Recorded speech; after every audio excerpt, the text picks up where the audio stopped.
Am I the a-hole for refusing to let my stepdaughter come home until she pays my daughter back? I, 30F, have a 14-year-old daughter named Leia.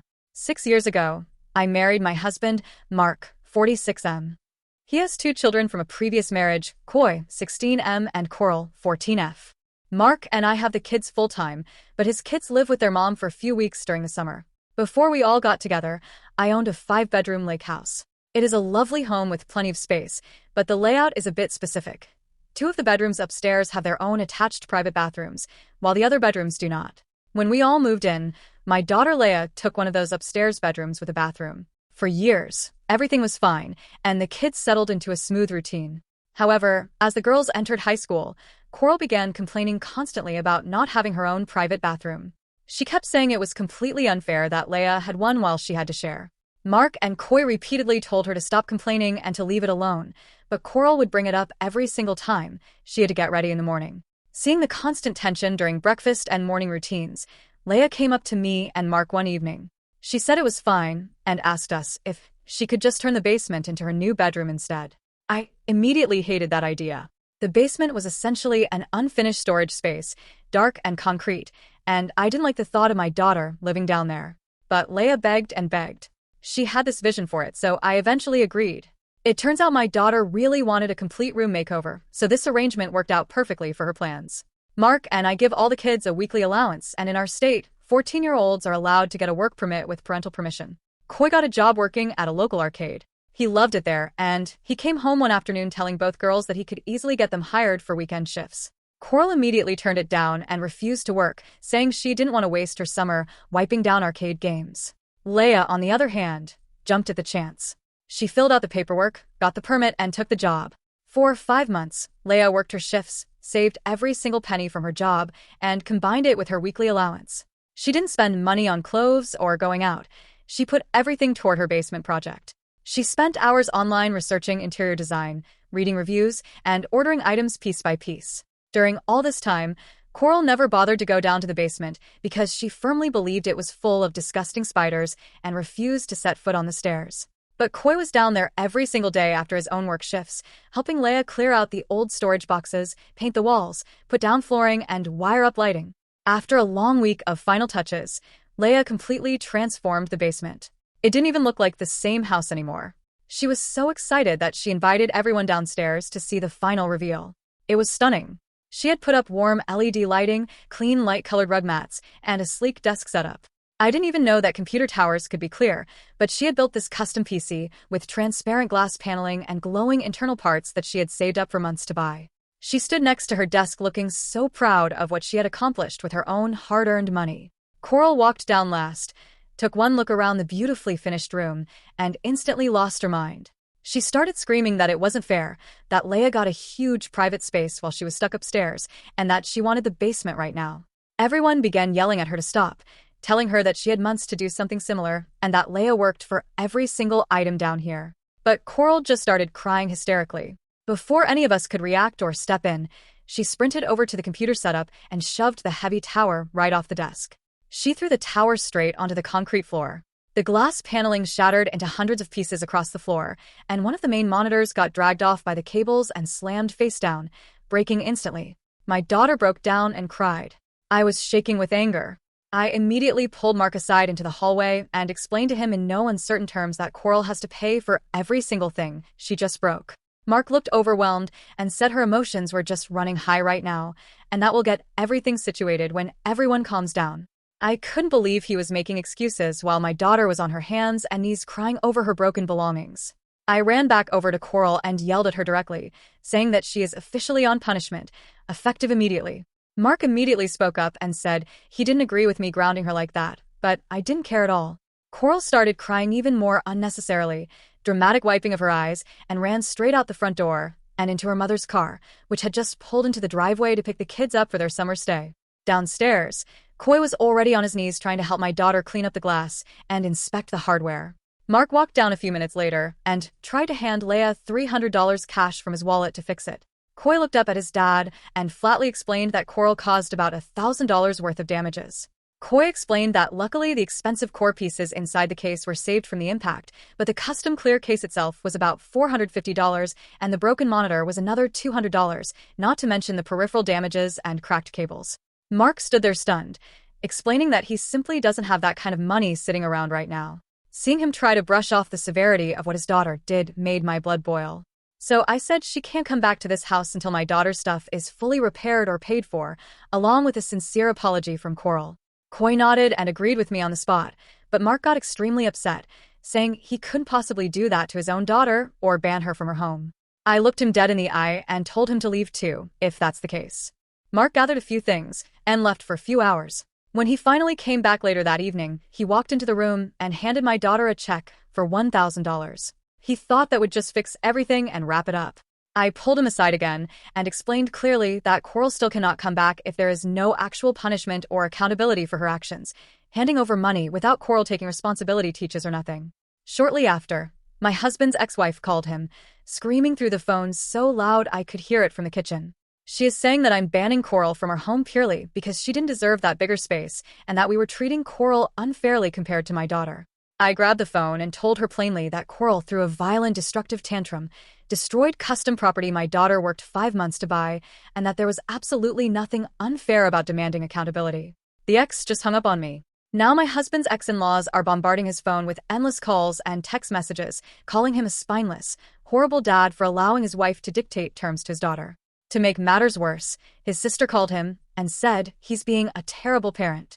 She and Mark are best friends, so her taking his ex's side is really getting to him and tearing him apart internally. This all happened last night, and he hasn't gotten up out of bed yet today. He's just lying there in the dark staring at the ceiling. Looking at him so broken down makes me feel sick to my stomach, but my daughter was the real victim here. Should I apologize? Am I the a-hole? Update. I found out the complete story, and there is a lot of drama behind what happened. It all comes down to a boy. Both my daughters are cheerleaders, and their school's Valentine's Day dance is coming up. All of Coral's friends are cheerleaders too, and every one of them is dating a football player except for Coral. For the past month, her friends had been encouraging her to get together with a boy named Brad. The problem was that Brad wasn't interested in Coral at all. He liked Leia. After football games, Brad would usually talk with Leia whenever they crossed paths. Coral noticed and apparently decided to interfere. A few days before everything happened, she told Brad that Leia still plays Roblox, intending to embarrass her by making her seem immature. It completely backfired. Brad laughed and said he didn't think that was childish at all. As it turns out, he and several of his friends play Roblox themselves. Instead of losing interest, they invited Leia to join them, and they all ended up talking even more. Then yesterday, after school, Brad surprised Leia in the hallway. His friends were recording while he asked her to the Valentine's Day dance with flowers and chocolate. Leia accepted, and everyone around them was cheering. Apparently, Coral saw the whole thing. Later that day at cheerleading practice, Coral was crying. Leia walked over to check on her and simply asked if she was okay or needed anything. Instead of answering, Coral and several of her friends started cursing at Leia. Leia didn't argue with them or make a scene. She just walked away and left them alone. This morning things got even worse. Coral made a Facebook post claiming that Leia was the favorite child and that she had been forced out of her decorated bedroom so Leia could take it. None of that was true. Her mother, Dree, posted something similar, making it sound like Coral had been treated unfairly the entire time. Coy wasn't willing to let those stories spread without correcting them. He made his own post explaining exactly what had happened. He pointed out that Leia had voluntarily given Coral the upstairs bedroom because Coral wanted her own bathroom. He also shared a picture of the shattered computer case and explained that Coral destroyed nearly $1,000 worth of Leia's belongings after getting angry. He made it clear that the bedroom situation had been completely misrepresented online. Dree responded by calling us some pretty horrible names. Coy fired back by revealing something Coral apparently didn't know. He explained that the custody arrangement had changed from 50-50 because Dree's husband didn't like having the kids around. That turned out to be true. Dree later texted my husband, saying he already knew how her husband felt about the kids staying there and that he needed to make things right by letting Coral come back home. Mark took a screenshot of the message and sent it directly to Coral. From what I was told, Coral had no idea about any of that. She came home shortly afterward without arguing, went straight to her room, and skipped cheerleading practice. It seemed like she had a lot more to process than just the situation with Leia. Leia is on her way home now, so when she gets here, we'll have a family meeting. Update 2. So we had a long talk. Coral came downstairs and apologized to Leia. She admitted that a lot of what happened came from being jealous over Brad. She also apologized to me for lying to her aunt and helping spread things that weren't true. When we asked why she believed Leia always got whatever she wanted, the only example she could come up with was Brad. Before I could respond, Mark stepped in and told her that wasn't even close to being true. He went through everything as calmly as he could. He reminded Coral that she had gotten a full room makeover because Leia willingly gave up her upstairs bedroom. He pointed out that Coral received a brand new laptop, while Leia had worked, saved her allowance, and paid for her entire computer setup herself. Then he asked if all of this had really started over a guy she barely had anything in common with. Coral admitted that Brad was one of the most popular boys at school and believed he and Leia didn't fit together because Leia is a nerd. Leia explained that, now football season was over, Brad spent his free time in Quiz Bowl and the robotics club, where she was already involved. His friends, including the ones dating Coral's cheerleading friends, were in those clubs too. That was when Coral started crying again. After her Facebook post, her friends told her their boyfriends wanted nothing to do with someone who lied. They encouraged the girls to distance themselves from her, and they didn't even sit with her at lunch today. Mark told her gently that those consequences came from her own choices. She admitted he was right. He hugged her, apologized for sending the screenshot, and explained that I wasn't the villain she had been led to believe. Coral then revealed that Dree had convinced her I pressured Mark into getting full custody so we could replace her mom and become one big happy family. Between believing that and everything involving Brad, she let her anger get the best of her. She hugged me, apologized again, then turned to Leia and apologized one more time. I suggested family therapy, and everyone agreed. Coral has already taken the Facebook post down and publicly apologized to Leia. I know things are looking up, but without friends and this situation with her mom, I'm not sure what's going to happen. Update 3. So things did not get better. We went to one family therapy session, and it honestly went really well. The therapist got everyone talking without it turning into an argument. For a little while, it felt like we were finally moving in the right direction. The girls started spending time together again. Coral eventually made up with her friends, and life settled into what seemed like a normal routine. That changed at the Valentine's Day dance. Brad and Leia were dancing together, and Coral couldn't hide how upset she was watching them. Instead of walking away, she told a few of her friends that she wanted to pour juice on Leia. Since Leia was wearing a blush-colored dress, the stain would have been impossible to miss. Coral believed her friends were on her side because they laughed and acted like they would help. As they walked toward Leia, one of the girls suddenly bumped the cup upward. The juice splashed all over Coral instead. The girl casually said, "Oops," and the rest of the group started laughing. Coral burst into tears, ran out of the dance, and called Mark to come pick her up. The situation got even worse later that night. Her friends told her they were done excusing her behavior. They said she had become mean and vindictive, removed her from their group chat, and added Leia instead. When Leia got home, she told me everything that had happened. The next day at school, Coral tried apologizing to the girls, but they ignored her completely. She left school without telling anyone where she was going. We spent the rest of the day searching for her before finally finding her at her aunt's house. Coral admitted everything that had happened, and her aunt told her plainly that her own choices had cost her those friendships.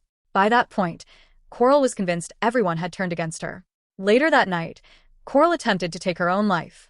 We found her in time and got her the help she needed. She is in a hospital now, where doctors are caring for her and evaluating what support she'll need going forward. I really don't know where to go from here. My house has been peaceful, and I feel bad that I feel good about that. But I hope that Coral gets the help she needs. Thank you for watching. Don't forget to like, share, and subscribe to Daily Tales Update.